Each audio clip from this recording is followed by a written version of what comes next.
Mon ex m'a pris pour un con. Alors voilà, messieurs, la séparation vient d'être prononcée et vous apercevez malheureusement à vos dépens qu'on s'est un peu moqué de vous, que votre ex vous a pris un peu pour un con. Alors la première chose que j'aimerais vous dire, c'est que cela arrive à tout le monde de se faire avoir. Se faire avoir une fois, ça arrive. Deux fois, bon, ça commence à faire un peu. Ce qu'il faut que vous regardiez, c'est que ce ne soit pas récurrent dans vos relations amoureuses.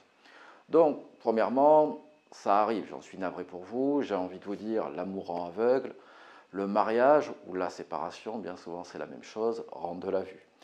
Donc il a fallu cette séparation pour que vous ouvriez les yeux sur la personnalité de votre ex. Ce qui m'amène au premier point que j'aimerais vous dire, c'est que bien souvent il y a eu des avertisseurs. Alors ici, il n'est pas question de vous blâmer, de ne pas vous mettre la tête dans le seau, mais de vous expliquer les dynamiques. Il y a eu des avertisseurs que vous n'avez pas voulu voir, que vous n'avez pas voulu entendre. Bref, aveuglés par votre amour, parfois aveuglés par votre naïveté, vous n'avez pas voulu voir des signaux que maintenant vous voyez a posteriori. Bien souvent, messieurs, finalement, quand on en parle en coaching, c'était prévisible. Les avertisseurs étaient là. Encore une fois, vous avez mis des œillères, vous n'avez pas voulu voir la réalité en face.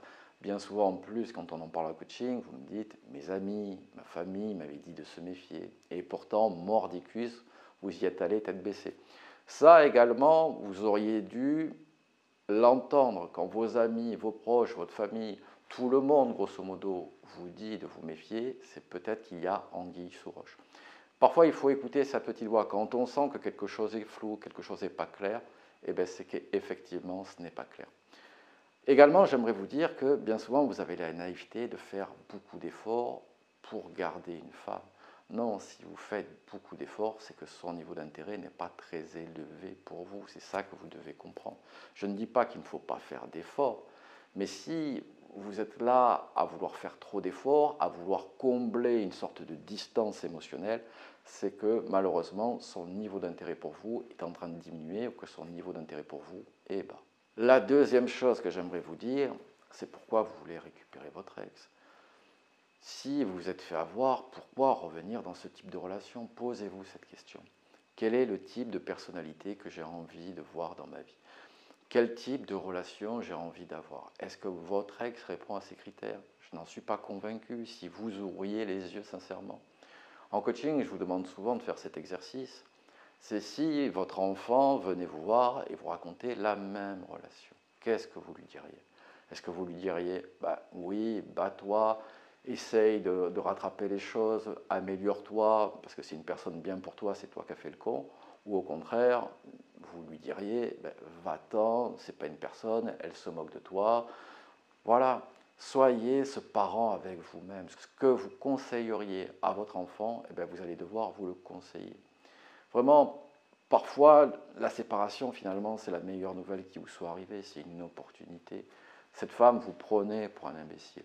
Cette femme se moquait de vous. Vous devriez sabrer le champagne qu'elle soit sortie de votre vie. Donc, n'allez pas chercher à récupérer ce type d'ex.